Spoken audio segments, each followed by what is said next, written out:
எனக்கு இன்னும் திருமணமாகவில்லை. ஆனால் நான் கர்ப்பமாக இருப்பதை உணர்ந்து விட்டேன். இதை நான் இனிமேல் வீட்டில் உள்ளவர்களிடம் சொல்லாவிட்டால் பெரிய பிரச்சனையில் மாட்டிக்கொள்வேன். இதற்கு காரணமானவனையே நான் திருமணம் செய்து கொண்டால் மட்டும்தான் தப்பிக்க முடியும். ஆனால் நான் இந்த விஷயத்தை சொல்வதற்கு முன்பே மிகப்பெரிய பிரச்சனையில் மாட்டிக்கொண்டேன். என்னுடைய பெயர் கமலா. எனக்கு 23 வயது ஆகிறது. நான் நன்றாக படிக்கக்கூடியவள். படித்து முடித்துவிட்டு இப்போது நான் வேலைக்கு சென்று கொண்டிருக்கிறேன். எனது கம்பெனியில் எனக்கு அக்கவுண்டன்ட் வேலைதான். அதனால் வேலையில் எந்த ஒரு பிரச்சனையும் கிடையாது. வேலைக்கும் சந்தோஷமாக சென்று வந்து கொண்டிருந்தேன். ஒரு நாள் நான் வேலையிலிருந்து வீட்டிற்கு செல்லும்போது கடுமையாக மழை பெய்தது. அப்போது நான் பஸ்ஸிலிருந்து இறங்கி வீட்டிற்கு செல்லும் வழியில் மழையில் நன்றாக நனைந்து விட்டேன். அதனால் எனக்கு அன்றைக்கு ஜலதோஷம் பிடித்து விட்டது. காய்ச்சலும் சேர்ந்தே வந்துவிட்டது. அடுத்த நாள் காலையிலிருந்து வேலைக்கு கிளம்ப வேண்டும். ஆனால் என்னால் படுக்கையிலிருந்து எழுந்திருக்க கூட முடியவில்லை. இப்போது என்ன செய்வது என்று எனக்கு தெரியவில்லை. படுக்கையிலேயே இருந்தேன். எனது அம்மா வந்து என்னை பலமுறை எழுப்பி பார்த்து விட்டார். பிறகு எனது அப்பா வந்து என்ன ஆயிற்று, உனக்கு ஏன் வேலைக்கு செல்லாமல் இவ்வாறு படுத்தே இருக்கிறாய் என்று கேட்டார். பிறகு அவர் என்னிடம் என்ன உனக்கு உடம்பு எதுவும் சரியில்லையா என்று கேட்டுவிட்டு அவரது கையை எடுத்து எனது நெற்றியில் வைத்து பார்த்தார். எனது உடல் பயங்கரமாக கொதித்தது. என்னம்மா இப்படி உடம்பு கொதிக்குது? எதுவுமே சொல்லாம நீ பேசாம படுத்து இருக்க. அவர் உடனே எனது அம்மாவை அழைத்து பாரு, கமலாவுக்கு உடம்பு சரியில்லை போல, உடம்பு பயங்கரமா கொதிக்குது. நீ அவளை ஹாஸ்பிடலுக்கு அழைத்து கொண்டு போ. இன்னைக்கு ஆஃபீஸ் போக வேண்டாம், லீவு போட சொல்லு என்று சொல்லிவிட்டார். எனது அம்மா என்னை படுக்கையிலிருந்து தூக்கி உட்கார வைத்தாள். நேத்து நைட் நல்லாதானே இருந்த உனக்கு, ஏன் இப்ப திடீர்னு காய்ச்சல் வந்துச்சு இந்த மாதிரி கேட்டாங்க. அப்போதுதான் என்னுடைய வாயை திறந்து பேச ஆரம்பித்தேன். என்னால் சரியாக பேசக்கூட முடியவில்லை. வாய் வேற ஒரே கசப்பாக இருந்தது. நேற்று நான் வீட்டிற்கு வரும்போது மழை அதிகமாக பெய்தது அம்மா. அதில் நான் நன்றாக நனைத்து விட்டேன். அதனால் தான் எனக்கு இப்போது காய்ச்சல் வந்துவிட்டது. இரவு படுக்கும்போது எனக்கு லேசாக இருமல் இருந்தது. அதுதான் இப்போது காய்ச்சலாக மாறிவிட்டது என்று சொன்னேன். அதற்கு அம்மா, நீ வேலைக்கு செல்லும்போது உன்னை குடை எடுத்து கொண்டு போ என்று பல தடவை நான் சொல்லிவிட்டேன். ஆனால் நீ நான் சொல்வதை கேட்பதாக தெரியவில்லை.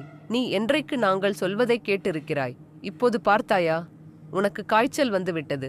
நீ இன்றைக்கு வேலைக்கும் செல்ல முடியாது. சரி, முதலில் நீ படுக்கையிலிருந்து உனது ட்ரெஸ்ஸை மட்டும் மாத்திவிட்டு கிளம்பு. நாம் ஹாஸ்பிடலுக்கு சென்று உனக்கு ஒரு ஊசி மட்டும் போட்டுவிட்டு வரலாம். கிளம்பு என்று சொன்னால் ஹாஸ்பிடல் என்ற வார்த்தையை கேட்டவுடன் என்னுடைய மனது பதறி போய்விட்டது. உடனே எனது அம்மா என்னுடைய முகத்தை பார்த்தால், என்ன ஆச்சு ஹாஸ்பிடல் என்று சொன்னவுடனே, பதறி போற, இன்னைக்கு நீ ஊசி போட்டு சரி பண்ணுனா தான் நாளைக்கு வேலைக்கு போக முடியும். பார்த்துக்க, இன்னுமா நீ ஊசி போட்டுக்கிறதுக்கு பயப்படுற என்று கேட்டாள். ஆனால் எனக்கு உள்ளுக்குள் வேறு ஒன்று ஓடிக்கொண்டிருந்தது. அதற்கு காரணம் ஊசி போடுவதில்லை. வெளியில் சொல்ல முடியாத ஒரு காரணம் எனது மனதில் ஒளிந்து இருந்தது. அந்த விஷயம் வீட்டில் உள்ளவர்களுக்கு தெரிந்துவிட்டால், முக்கியமாக எனது அம்மாவிற்கு தெரிந்துவிட்டால் அவ்வளவுதான் என்று நான் பயந்தேன். நான் உடனே எனது அம்மாவிடம், அம்மா ஹாஸ்பிடலுக்கு எல்லாம் போக வேண்டாம், என்னால் இப்பொழுது எழுந்து நடக்க முடியாது. அதனால் பக்கத்தில் இருக்கும் மெடிக்கல் ஷாப்புக்கு சென்று ஒரு மாத்திரை மட்டும் வாங்கி வாருங்கள் என்று சொன்னேன். உடனே அம்மா கோபமாக, உன்னை யாரு நடக்க சொன்னது? நான் வீட்டிற்கு ஆட்டோவை வர சொல்கிறேன். இருவரும் ஆட்டோவில் சென்று விட்டு வரலாம் என்று சொன்னால் எனக்கு உடனே கோபம் வந்துவிட்டது. நான் கோபமாக, அம்மா நான் சொல்வதை கேளுங்கள், முதலில் மாத்திரை வாங்கி கொண்டு வாருங்கள். நான் கஞ்சி குடித்துவிட்டு மாத்திரையை முழுங்குகிறேன். அதில் எனக்கு சரியாகவில்லை என்றால் பிறகு இருவரும் மருத்துவமனைக்கு செல்லலாம் என்று சொன்னேன். அம்மாவும் கோபமாக என்னை முறைத்து பார்த்தால், நீ என்றைக்கு நாங்கள் சொல்வதை கேட்டிருக்கிறாய் என்று திட்டிக் கொண்டிருந்தாள். உடனே அப்பா வந்து, ஏன் பிள்ளையை சும்மா திட்டிக்கொண்டே இருக்க, அவளே உடம்பு சரியில்லாம இருக்கிறாள், முதலில் மாத்திரை வாங்கி கொண்டு வந்த கொடு, பிறகு பார்த்து கொள்ளலாம் என்று சொல்கிறார். எனக்கு இப்போதுதான் நிம்மதியாக இருந்தது. அப்பாடா, ஒரு பிரச்சனையிலிருந்து தப்பிச்சிட்டோம். அம்மா மாத்திரை வாங்கி கொண்டு வந்து கொடுத்ததும் அதை போட்டுக்கொண்டு நிம்மதியாக தூங்கிவிட்டேன். நான் தூங்கிக் கொண்டிருந்த போது யாரோ எனது போர்வையை இழுத்தது போன்றிருந்தது. அந்த ரூமுக்குள் ஒரு இருட்டாக இருந்தது. கதவும் தாழ்பால் போடப்பட்டு இருந்தது. அந்த ரூம் முழுவதும் ஒரே இருட்டு பரவி இருந்ததால் எனது போர்வையை இழுத்தது யார் என்பதே எனக்கு தெரியவில்லை. திடீரென்று என் ரூமுக்குள் வந்தவன் என்னை கட்டிலில் தள்ளிவிட்டு மேலே பாய்ந்தான். எனக்கு ஒன்றுமே புரியவில்லை. இது எனது வீடு. எனது வீட்டில் வந்து எனது ரூமுக்குள் வைத்து என்னை இப்படி செய்பவன் யார்? நான் ஒன்றுமே புரியாமல் திருதிருவென்று முழித்துக் கொண்டிருந்தேன். நான் அவனிடம் சண்டையிட்டு அவனை கீழே தள்ளிவிட முயற்சி செய்தேன். ஆனால் என்னால் சற்று கூட அசைய முடியவில்லை. மாறாக அவன் என்னிடம் தவறாக நடந்து கொண்டிருப்பதை நான் உணர்ந்தேன். அப்போது பயத்தில் நான் அழுக ஆரம்பித்தேன். அவன் யார் என்பதே தெரியவில்லை. என் வீட்டில் அனைவரும் இருக்கும்போது எனக்கு எப்படி இந்த மாதிரி நடக்க முடியும்? இப்போதுதான் எனது மூளை வேலை செய்தது. நான் உடனே கத்தியை கூச்சலிட ஆரம்பித்தேன். அம்மா, அப்பா என்று சத்தம் போட ஆரம்பித்தேன். எனக்கு இவ்வளவு நேரமாக யாரையும் கூப்பிடுவதற்கு கூட தோன்றாமல் இருந்தது. இப்போதுதான் எனது மூளை வேலை செய்து உடனே எனது அம்மாவையும் அப்பாவையும் சத்தம் போட்டு அழைத்தேன். இருவரும் எனது ரூமுக்குள் பதறி அடித்து கொண்டு ஓடி வந்தனர். எனது அப்பா, என்ன ஆச்சுமா, உனக்கு என்ன ஆச்சு? கூடவே அவர் எனது அம்மாவையும் பிடித்து சத்தம் போட்டார். பிள்ளைக்கு ஏதோ ஆயிடுச்சு, நீ என்ன பண்ணிக்கிட்டு இருக்க பிள்ளைய பார்க்காம? கூடவே எங்க அம்மாவையும் பிடிச்சு திட்ட ஆரம்பிச்சார் எனது அப்பா. அவர்கள் இருவரும் வந்து என்னை படுக்கையில் அமர வைத்தனர். அப்பொழுதுதான் நான் சுய நினைக்க வந்தேன். நான் இவ்வளவு நேரம் கண்டது ஒரு கனவு, அது ஒரு பகல் நேரம். ஆனால் எனது கனவில் நான் இரவில் இருப்பது போன்று தோன்றியது. கூடவே யாரோ எனது அறைக்குள் வந்து என்னிடம் தவறாக நடந்து கொண்டதைப் போன்று கனவு வந்தது. அது அனைத்துமே கனவு என்பதை நான் புரிந்து கொண்டேன். நான் இருவரிடமும் எனக்கு ஒன்றும் இல்லை, சும்மா லேசா கனவு வந்துருச்சு, அதனால பயந்துட்டேன், இந்த மாதிரி சொன்னேன். அவர்கள் இருவருக்கும் அப்போதுதான் கொஞ்சம் பதற்றம் குறைந்தது. என் அம்மா எனது பக்கத்தில் வந்து எனது நெற்றியில் கை வைத்து பார்த்தாள். பிறகு எனது கழுத்திலும் கை வைத்து பார்த்தாள். ஆனால் சற்று கூட உடல் சூடு குறையவே இல்லை. மாறாக இன்னும் அதிகமாக உடம்பு கொதித்தது. அதற்கு காரணம் நான் கண்ட கனவுனாலதான் பயத்தில் ஜுரம் அதிகமாகிவிட்டது. இப்ப அம்மா சொல்றாங்க, இப்ப இவள் மறுப்பு சொல்ல முடியாது, கண்டிப்பா ஹாஸ்பிடல் போய் தான் ஆகணும். அங்க போய் ஊசி போட்டாதான் உனக்கு உடம்பு சரியாகும். இல்லை என்றால் திரும்பவும் இதே மாதிரி கத்திக்கிட்டு இருப்ப, ஹாஸ்பிடல் ஒழுங்கா கிளம்புன்னு சொல்லி திட்டுறாங்க. இப்ப என்னால அம்மா அப்பா கிட்ட எந்த ஒரு மறுப்பும் சொல்ல முடியல. நானும் வாயை மூடிக்கொண்டு என்னோட ட்ரெஸ்ஸை மாற்ற ஆரம்பித்தேன். அதுக்குள்ள அம்மா வீட்டுக்கு ஆட்டோவை வர சொல்லிட்டாங்க. எது நடந்தாலும் பரவாயில்ல, ஹாஸ்பிடல் போய் பார்த்துக்கலாம் இந்த மாதிரி சொல்லிட்டு நானும் ஆட்டோல ஏறி நானும் அம்மாவும் ஹாஸ்பிடல் போனோம். இங்க தான் என்னோட அம்மா ரெகுலராக உடம்பு சரியில்லைன்னா இந்த ஹாஸ்பிடலுக்கு தான் வருவாங்க. அந்த டாக்டர் அம்மாவுக்கு நல்லாவே தெரியும். அதனால நம்மளோட விஷயம் டாக்டருக்கு தெரிஞ்சது, நம்ம அம்மா கிட்ட கண்டிப்பா சொல்லிடுவாங்களே அப்படின்னு எனக்கு பயம் வந்துச்சு.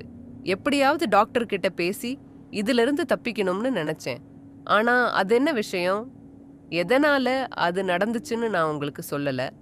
அதை சொல்றேன், கொஞ்சம் கேளுங்க. நான் கடந்த 4 வருடங்களாக அதே ஆபீஸ்ல தான் வேலை பார்த்து வருகிறேன்.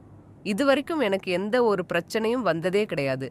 இப்போது 1 வருடத்திற்கு முன்புதான் புதிதாக ஒருவன் என்னுடைய ஆபீஸில் வேலைக்கு வந்து சேர்ந்தான்.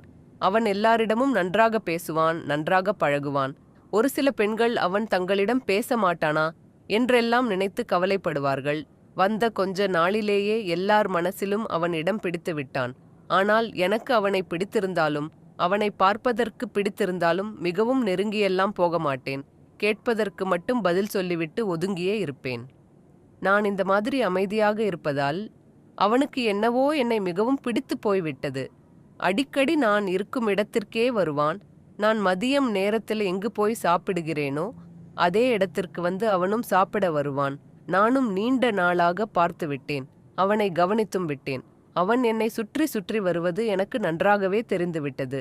இருந்தாலும் எனக்கு அந்த காதல் பண்ணுவதெல்லாம் சுத்தமாக ஐடியாவே கிடையாது. இது எனது அம்மாவிற்கு அப்பாவிற்கும் சுத்தமாகவே பிடிக்காது என்பது எனக்கு நன்றாகவே தெரியும். அதனால் நான் மிகவும் அமைதியாகவே இருந்துவிட்டேன்.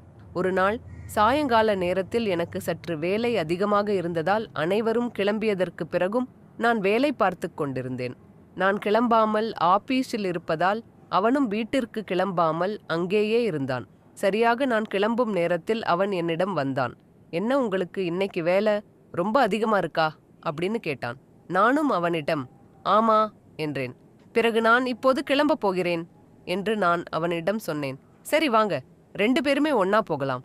நான் உங்களை கொண்டு போய் உங்க வீட்டில் டிராப் பண்றேன் இந்த மாதிரி சொன்னான். நான் உடனே வேண்டாம், ஏன் உங்களுக்கு கஷ்டம், நான் அதெல்லாம் பஸ்ஸிலே போயிடுவேன், எனக்கு பஸ் இருக்கு அப்படின்னு நான் சொன்னேன். அவன் உடனே உங்க வீட்டுக்கு போற பஸ் எல்லாம் போயிருக்கும், டைம் என்னாச்சுன்னு பார்த்தீங்களா, நீங்க பயப்படாதீங்க, நான் உங்களை அழைச்சிட்டு போறேன்னு அவன் சொன்னான். சரி வாங்க வெளியே போகலாம், பஸ் இல்லைன்னா நான் உங்க கூட வரேன் அப்படின்னு நான் சொன்னேன். வெளியில போனதுக்கு அப்புறம் தான் அங்க மழை பெய்து கொண்டிருக்கிறதுன்னு எனக்கு தெரிஞ்சது. என்னோட ஆஃபீஸ்ல இருந்து பஸ் ஸ்டாப்புக்கு போறதுக்கு 10 நிமிஷம் ஆகும். லேட்டா வேற ஆயிட்டு இருக்கு. இந்த மழையில கண்டிப்பா நடந்து போகவே முடியாது. அதனால நானாவே அவன்கிட்ட உங்க பைக்லலாம் போறேன் வரேன்னு சொல்லிட்டேன். பைக்ல போனா மட்டும் நனையாமலா போயிடுவோம். லேசான தூறல் தான் அவன் பைக் ஓட்ட ஆரம்பிச்சான். நான் அவன் பின்னால அமர்ந்து இருக்கிறேன். அவன் நல்லாவே நினைச்சிட்டான். ஆனா நான் அவன் பின்னால ஒளிஞ்சிருக்கேன். அதனால எனக்கு அந்த அளவுக்கு மழை தண்ணி படல. கொஞ்ச நேரத்துல மழை ரொம்ப அதிகமாயிடுச்சு. ரோடு ஃபுல்லா ஒரே தண்ணி எப்படி போறதுன்னு தெரியல. 2 பேருமே நல்லா நனைந்து விட்டோம். அதுக்கு மேல அவனால அவனோட பைக்கை ஓட்ட முடியாது. அதுவும் எனக்கு நல்லாவே தெரிஞ்சது. அவன் உடனே பைக் திருப்பி வேற ஒரு பக்கம் போனான். இவன் எங்க போறான் அப்படின்னு எனக்கு ஒன்றும் புரியல. ஒருவேளை ஷார்ட்கட்ல எதுவும் போவானோ இந்த மாதிரி நான் நினைச்சுக்கிட்டு இருந்தேன். ஆனா அவன் எந்த பக்கம் போனாலும் மழை மட்டும் குறையற மாதிரி தெரியவே இல்லை. திடீர்னு ஒரு வீட்டு முன்னாடி போய் பைக்கை நிப்பாட்டினான். இது யாரோட வீடு, எதுக்காக இங்க நிப்பாட்டுறான்? மழை வேற பெய்து கொண்டிருக்கிறது. அதனால எங்கே இருக்கிறோம் என்று சரியாக தெரியல. ஒன்னும் புரியாம நான் பைக்ல இருந்து கீழே இறங்கினேன். அவன் வேகமா கீழே இறங்கி வாங்க போகலாம்னு என்னோட கையை பிடிச்சு அழைத்தான்.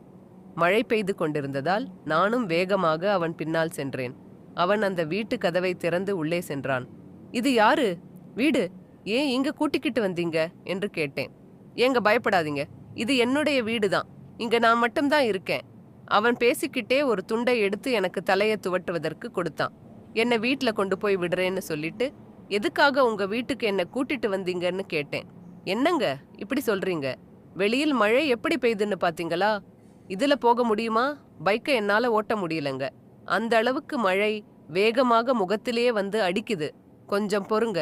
மழை குறைஞ்ச உடனே உங்களை வீட்டில் கொண்டு போய் பத்திரமா நான் சேர்த்து விடுறேன், கவலைப்படாதீங்கன்னு அவன் சொன்னான். எனக்கும் இதுதான் சரின்னு பட்டது. இந்த மலையில பைக்ல போறது ரொம்பவும் கஷ்டம்தான். அதனால இங்கேயே வெயிட் பண்ணலாம்னு அவன் வீட்டுல ஒரு இடத்துல போய் அமர்ந்தேன். அவன் வீட்டுக்குள்ள போனவன் கொஞ்ச நேரத்துல எனக்கு ஒரு காஃபி ஒன்று கொண்டு வந்து கொடுத்தான். இந்தாங்க சூடான காஃபி. மழை நேரத்துல இந்த காப்பியை குடிச்சோம்னா ரொம்பவும் நல்லா இருக்கும். அதுவும் நல்லா சூடா இருக்கு, குடிங்கன்னு கொடுத்தான். எனக்கும் அந்த காப்பியை குடிக்க குடிக்க ரொம்பவே நல்லா இருந்துச்சு. மழையில என்னோட ட்ரெஸ் ஃபுல்லா நல்லா நனைஞ்சு இருந்துச்சு. அதனால எனக்கு ரொம்பவும் குளிர்ற மாதிரி இருந்துச்சு அந்த சமயம். இப்படி சூடான காஃபியை கொண்டு வந்து கொடுத்தா நல்லா தானே இருக்கும். அதுதான் எனக்கும் இப்ப ரொம்பவே நல்லா இருந்துச்சு. குடிச்சு முடிச்சதும் அப்படியே அமைதியா உட்கார்ந்திருந்தேன். ஆனா மழை மட்டும் கொஞ்சம் கூட குறையவே இல்லை. அவன் வீட்டுக்குள்ள போய் ஏதோ வேலை பார்த்துக்கிட்டு இருந்தான். நான் அங்க இருந்த சேர்ல உட்கார்ந்துகிட்டு அப்படியே தூங்கி போயிட்டேன். கொஞ்ச நேரத்துல கண் முழிச்சு பார்த்தா மணி 9 ஆகிவிட்டது. மழையும் குறைஞ்சிடுச்சு. அவன் என் கண்ணு முன்னாடி என்னை பார்த்துக்கிட்டு தான் உட்கார்ந்துருந்தான். எனக்கு இங்கே என்ன நடந்துச்சு அப்படின்னு ஒண்ணுமே தெரியல. மணி 9 ஆயிடுச்சு, மழை நின்றுச்சு. ஏன் என்னை கூட்டிட்டு போகாம உன் வீட்டிலேயே உட்கார வச்சிருக்க? நான் தூங்கிட்டு இருந்தேனா? நீ என்ன எழுப்ப மாட்டியான்னு நான் அவன்கிட்ட கேட்டேன். ஆனா எனக்கு உடம்பு ஃபுல்லா ஏதோ வித்தியாசமா இருந்துச்சு. ஒரே பேயின் வேற உடம்பு வலிக்கிற மாதிரி இருக்குது. நான் கண்ணை முழிச்சு பார்த்துப்பா அவன் என் முன்னால சற்று வித்தியாசமாக உட்கார்ந்து இருந்ததும் எனக்கு தெரிஞ்சது இங்க இப்ப என்ன நடந்திருக்கும். எனக்கு ஒண்ணுமே புரியல. நான் அவன்கிட்ட முகம் கொடுத்து பேசாம என்னை உடனே கொண்டு போய் வீட்டில் விடு என்று நான் சொன்னேன். அவனும் சிரிச்சுக்கிட்டே என்ன பைக்ல ஏறுன்னு சொன்னா. நானும் கூனி குறுகி பைக்ல ஏறி அமர்ந்தேன். அவனும் என்னை என்னோட வீட்டு பக்கத்துல கொண்டு போய் விட்டான். நானும் வீட்டுக்கு போயிட்டேன். என்னோட அம்மா இப்படி மழையில் நனைந்துகிட்டு வந்திருக்க என்று கண்டபடி திட்டுனாங்க.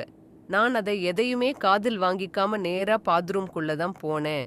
அங்கே போய் என்னோட ட்ரெஸ்ஸை மாத்தவும் ஆரம்பிச்சேன். அப்பதான் எனக்கு ஒரு விஷயம் தெரிஞ்சது.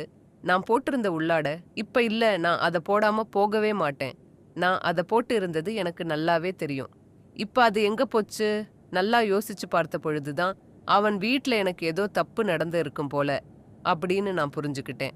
இப்ப என்னுடைய உள்ளாட அவன் வீட்டுல தான் இருக்கிறதையும் நான் தெரிஞ்சுக்கிட்டேன். அடுத்த நாள் காலையிலேயே சீக்கிரமாக எழுந்து ஆபீஸ் கிளம்பினேன். என்ன இவ்வளவு சீக்கிரமா கிளம்பிட்டேன்னு அம்மா கேட்டாங்க. எனக்கு இன்னைக்கு ஆபீஸ்ல மீட்டிங் இருக்குமான்னு அம்மா கிட்ட சொல்லிட்டு நான் பஸ்ல ஏறி புறப்பட்டேன். ஆனா நான் இப்ப போறது ஆபீஸ்க்கு இல்ல, நேர அவனோட வீட்டுக்கு தான் போனேன். அவனோட வீட்டு கதவையும் தட்டினேன். அவன் அப்பதான் தூங்கி எழுந்திருப்பான் போல. வீட்டு கதவை திறந்தவன் என்ன பார்த்த உடனே அப்படியே ஷாக் ஆயிட்டான். ஷாக் மட்டும் ஆகல, என்னை பார்த்து பயந்து அப்படியே கீழே விழுந்துட்டான். எனக்கு எல்லாமே தெரிஞ்சு போச்சுன்னு அவனுக்கும் தெரிஞ்சு போச்சு. அவன் வீட்டுக்குள்ள போனதும் அவனோட கன்னத்துல பல்லார் பல்லார்னு அறை விட்டேன். அவன் என்கிட்ட என்ன மன்னிச்சிடு தெரியாம பண்ணிட்டேன். உன்னை எனக்கு ரொம்ப பிடிக்கும். ஆனால் நீ என்ன கண்டுக்க கூட மாட்டேங்கிற அதனாலதான் வாய்ப்பு கிடைக்கும்போது நான் அதை பயன்படுத்திட்டேன்னு அவன் சொன்னான். சரி அதெல்லாம் போகட்டும். நீ இப்ப போலீஸ் ஸ்டேஷனுக்கு வா. உன்னை போலீஸ்ல புடிச்சு கொடுக்க போறேன்னு சொன்னேன். அவன் உடனே என்னோட காலை பிடித்து கதறி அழுதான். நான் உன்னை கல்யாணம் பண்ணிக்கிறேன். நீ இந்த மாதிரி செய்யாதே என்று சொல்லி கதறி அழுதான். அப்ப நீ செஞ்சது மட்டும் தப்பில்லையா? என்னோட அனுமதி இல்லாம என்னோட உடம்ப இப்படி தொட்டுட்டியேன்னு சொல்லி அவனை திரும்ப திரும்ப என்னோட கோபம் தீர அடிச்சேன். பிறகு நான் அவன்கிட்ட ஒரு நாள் நான் என்னோட அம்மா அப்பாவோட உன் வீட்டுக்கு வருவேன். அப்ப நீ எல்லா விஷயத்துக்கும் தயாரா இருக்கணும்னு சொல்லிட்டு அந்த இடத்த விட்டு நான் கிளம்பிட்டேன். இந்த சம்பவத்தில் தான் நான் இப்ப கல்யாணமாகாமையே கர்ப்பமாகவும் இருக்கேன். ஹாஸ்பிடலுக்கு போனதும் கண்டிப்பா டாக்டர் இதை கண்டுபிடிச்சிடுவாங்க. இதை அனைத்தையும் யோசித்து கொண்டு ஆட்டோவிலிருந்து கீழே இறங்கி ஹாஸ்பிடலுக்குள்ள தான் போனோம். அங்க டோக்கன் போட்ட கொஞ்ச நேரத்துல டாக்டர் ரூமுக்கும் போனோம். நான் பயந்துகிட்டே உள்ள போன என்னோட அம்மாவும் என்னோட கைய பிடிச்சுக்கிட்டு என்னை அழைச்சிட்டு போனாங்க டாக்டர். என்ன சேர்ல அமர வச்சு என்ன செக் பண்ணுங்க. கொஞ்ச நேரத்துல அவங்க என்னோட முகத்தை கொஞ்சம் அதிர்ச்சியா பார்த்தாங்க. அவங்களுக்கு நல்லாவே தெரியும் எனக்கு இன்னும் திருமணம் ஆகல அப்படின்னு. அவங்க என்னோட அம்மாவை வெளியில இருக்க சொல்லிட்டு என்கிட்ட தனியா பேசணும் சொன்னாங்க. எங்க அம்மாவும், என்ன டாக்டர் அவளுக்கு சாதாரண ஜுரம் தானே, அதுக்கே ஏன் என்ன வெளியில அனுப்புறீங்கன்னு கேட்டாங்க. டாக்டர் உடனே நீங்க பயப்படாதீங்க, உங்க பொண்ணுக்கு சின்ன கவுன்சிலிங் கொடுக்க போறேன், அதுக்காக தான் உங்களை தனியா இருக்கா சொல்றேன்னு சொன்னாங்க அம்மாவும். சரிங்க டாக்டர் சொல்லி வெளியே போயிட்டாங்க. டாக்டர் என்ன நடந்துச்சுன்னு சொல்லி என்கிட்ட கேட்க நானும் நடந்த விஷயம் எல்லாத்தையும் ஒன்று விடாம டாக்டர் கிட்ட சொல்லிட்டேன். டாக்டர் என்கிட்ட உங்க அம்மாவை எனக்கு ரொம்ப நாளாவே நல்லாவே தெரியும், அவங்க பாவம், அவங்க கிட்ட இந்த விஷயத்த மறக்க கூடாது, நான் வேணும்னா பக்குவமா உங்க அம்மா கிட்ட சொல்லிடுவான்னு கேட்டாங்க. நான் வேணா டாக்டர் என்று சொல்லிட்டேன். அவனையே அழைச்சிட்டு வந்து எங்க வீட்டுல நான் டைரக்டா சொல்ல போறேன், அவனையே திருமணம் செஞ்சுக்க போறேன்னு டாக்டர் கிட்ட சொல்லிட்டேன். அதே மாதிரி கொஞ்ச நாளிலேயே நான் அவனோட அம்மா அப்பா கிட்ட நேர்லயே போய் நடந்த விஷயத்த சொன்னேன். அவங்க தன்னோட மகன் தப்பு செஞ்சதுக்காக என்கிட்ட மன்னிப்பு கேட்டாங்க. பிறகு அவனையும் அழைத்து கொண்டு வந்து எங்க வீட்டுல என்ன பொண்ணு கேட்டாங்க. இருவருக்கும் சந்தோஷமா திருமணமா இப்ப முடிஞ்சு போச்சு. நான் இப்ப பிரச்சனையில இருந்து வெளியில வந்துட்டேன், சந்தோஷமான வாழ்க்கைய வாழ்ந்துகிட்டு இருக்கேன்.